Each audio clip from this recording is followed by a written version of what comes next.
Assalomu alaykum, hurmatli bog'bonlar markazi kanali kuzatuvchilari. Mana bugun Xorazm viloyati Gurlan tumanida joylashgan Qodir otamizni bog'iga keldik. Mana mevalarni ko'rishingiz mumkin.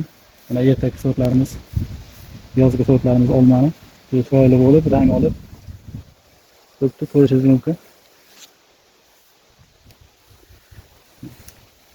Endi mana hurmatli kuzatuvchilar, sizlarni bir buyuk inson o'sha bog'dorchilik sohasini fidoyisi, o'zida maktabda o'qituvchi bo'lib ishlagan, tarix fanidan dars bergan, ancha payt maktabda direktor bo'lgan, lekin o'zi o'sha bog'dorchilikka qiziqqani uchun shu sohani fidoyisi desak ham bo'ladi.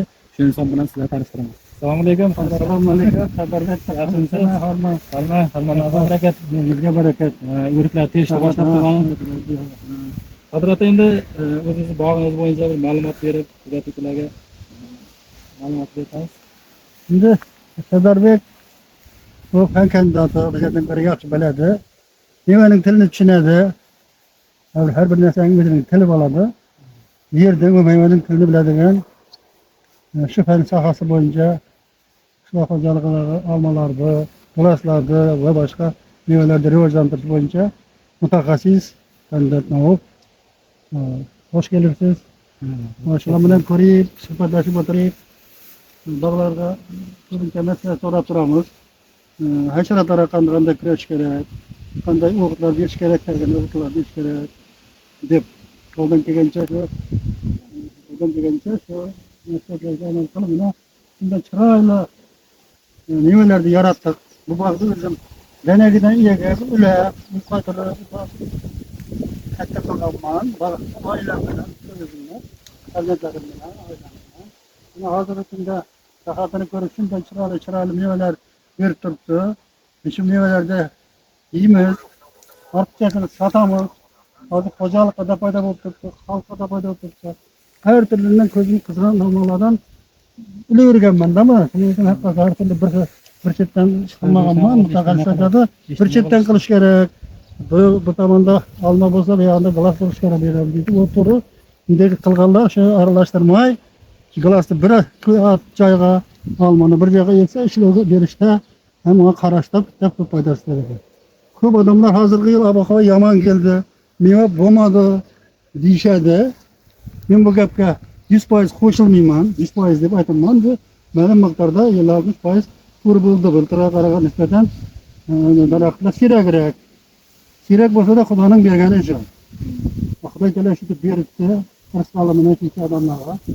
Buni hech qanday yugi yo'q deb bo'laman. Buni qarang. Mevaning daraxtini ozgina ko'rgazib. Yugini ko'tara olmadi. Sinayapti ko'plar, sinayapti. Sinayin deb turibdi, egilib bugilib turibdi. Bu egilib turib, salom berib turibdi bizlarga, bog'bonlarga salom berib turibdi. Emgayib turib. Ota-bodo aytadi-ku axir. Mevali daraxtning boshi salomga egib. Mevasiz daraxt boshini tutadi, timtik deydi. Daraxt ham shunday, mevasiz daraxtlar timtik turadi, terakka o'xshab o'zidan boshqa olami yo'q. Mevali daraxt salom berib turadi. Shuning uchun men shundan quvonaman. Shu ekkanimga quvonaman. O'zimning hayotimga quvonaman. Shunda shogirdlar, doktor shogirdlarim bo'lganlaridan quvonaman. Shuncha mutaxassis yetishtirib o'qituvchi bo'lganimga quvonaman. Daraxtlarima qo'naman, farzandlarima qo'naman. Odamga o'xshab, odamiy bo'lib yetishganimni qarang. Qasimda qishqa bu yozg'ini ko'rib turibsiz. Shunday daraxtda, men shunday daraxtda mevasini yo'q, mevasi yo'q, yugi yo'q deyish mumkinmi? Qarang, o'zlaringiz aytib ko'ring mana qarang. Rangini qarang, rangini mana. Qizil. Quyoshda kep etib qizarib turibdi. Qizlarga o'xshab qizarib turibdi. Chiroyli qizlarga o'xshab turibdi. Qarang. Buni qarang, buni qarang. Sadarbek, bunday mevani shu bizning ota-bobolarimiz ham ko'rmagan bo'lsa kerak. Degan meva bor. Yili meva bo'lmadi degan yildag'isi bu. Agar meva bo'lag'asa hammasi sinib qolish kerak o'tiramiz. Endi mana qishqa olma deb beradilar. Mana qishqa olmamiz. Qarang, yig'ini qarang. Sardarbekning maslahati bilan buni hasharot chaqqan joyi yo'q, qarang. Buni hasharot chaqqan joyi yo'q. Mana qarab ko'rdingizmi? Olmaning bir joyida hiç peşte çakan joyi yo'q. Hech toza. To'g'rimi Sardarbek? Mana barglarni qarang. Mana barg bu u kasallik emas, qisilib turgandan keyin bijmayib turgan bo'lsa kerak. Menimcha mana bu belgilarni qarang, hamma tomonlarida ana yosh ana yaltirab o'zi bilinib turibdi yana yashil bo'lib mana bu yerda fotosintez jarayoni yaxshi ketayotganini ko'rishimiz mumkin. Bu yerda birorta dog'i yo'q yoki shira boshqa hasharotlar nimalar yo'q. Asosan olmada o'sha girdakka dog' bo'lib qoladigan barglik girdakka kasalligi uchraydi. Bu yerda ko'rishingiz mumkin. Uchramagan yo'q. Shira ham yo'q. Shira hasharoti ham yo'q. Boshqa hasharotlar ham yo'q. Buni oti hamma biladi, yaxshi biladi. Qoraqalpog'istonda kitob adabiyotlarda bu golden deb aytiladi. Golden de inglizcha nomi. Golden deganda hamma biladi, oltin degan. Oltin olma. Meningcha golden deb o'rcha inglizchasi, o'rcha emas. Bu qarang, bizda sap sariq, oltinday sariq bo'ladigan qont olma deymiz bizlar. Gullanda, shong'ida qont olma deb aytamiz. Mazali, shirin olma. Yugini qarangda.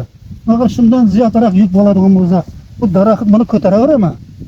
Egilib sinib tursa, insulin deb turibdi. Bu o'zi qodirati tabiiy ravishda siyraklangan deyishimiz mumkin. Mevasi ko'payib ketgan mana bitta ko'pakdan odatda 5 ta 6 ta gul chiqarib meva tugadi. Bitta qilgan. Ko'rishingiz mumkin. Tabiiy ravishda o'zi siyraklangan. Bu o'zi ob-havo qulay keldi desak bo'ladimi? Ob-havoda qulay keldi, ishlashim yaxshi bo'ldi. Masalan, ham yaxshi bo'ldi. Salqin, hamma tomonlama salqin keldi havo. Mevamiz salqin bo'lgan paytda o'sha sekin pishishini hisobiga yirik bo'ladi, ko'rtirsiz. Mevalari mana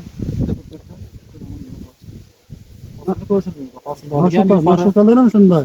Bir danasi 1 kilo keladi mana shu. Bir danasi o'lchab ko'rganman. Qodir atamizda bir mashhur noki bor. Korolyevskiy nima edi nomi? Bu kitobda Ribakov degan bir olim yozibdi, O'zbekiston bog'dorchilik degan kitobida. Karol Wilhelm degan. Karol Wilhelm degan nima ekan? Bizlar endi u Fransiyadan kelgan deb qo'ydi. Fransiyadan nima akamadik shu yoqdan kimdir birlar olib kelib, namni ko'paytirib, bizga nasib qilib bozordan olib ketganman. Bu nok haqida ma'lumot beradigan bo'lsak, bu juda yirik bo'ladi, 1 kilogacha bo'ladi. Mevasi xuddi mana shunaqa katta bo'ladi. Saqlanishi ham yaxshi. O'sha mart oyigacha turadi. Mart oyi emas, iyun oyigacha. Kerak bo'lsa saqlanadi. Uy sharoitida. Xolodilnikda, skladlarda oddiy xona sharoitida, xona haroratida saqlanganda ham o'sha iyun oyigacha saqlanadi. Katta bo'ladi, yirik. Xuddi bu qovun yeganda kichkina qandalakda yeganday tiliklab yeyish mumkin. Bir marta o'lchab ko'rib telefonga yuborsak, bir ish o'zlarimizning oilaning odamlari Qodir akamga oyog'ini qo'yib turgan bo'lsa kerak. Tarazning chetkasiga oyog'ini qo'yib turgan bo'lsa kerak. Tarazning chetkasiga. O'shamlikda 1000 gram, unda kilogram yozilmaydi bu. 1000 gram deb yozib qo'ydi-da. Qarasak oyog'i, qarasak tushmay qolibdi-da shu yerda. Tarazining bir burchagi tushmay qolibdi, shu burchakda oyog'i bor. Shu odam emasdi axir.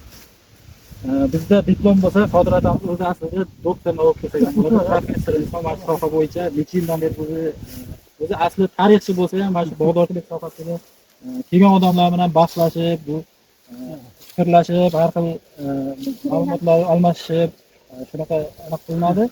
O'zini yordamini ko'rsatadi ko'pchilik. Mana shu atrofda o'zi mana shu Qodir akamizdan maslahat olib ko'pchilik bog' qiladi. Boshqa nimalarga yetishtirishda ham nimalar qilish kerak, qanaqa agrotexnik tadbirlar o'tkazish kerak, ular bilan maslahatlashib qilishadi. O'zi aslida shu boya aytganimdek, diplomi yo'q, professor, shu bog'dorchilik sohasida fan doktori desak bo'ladi.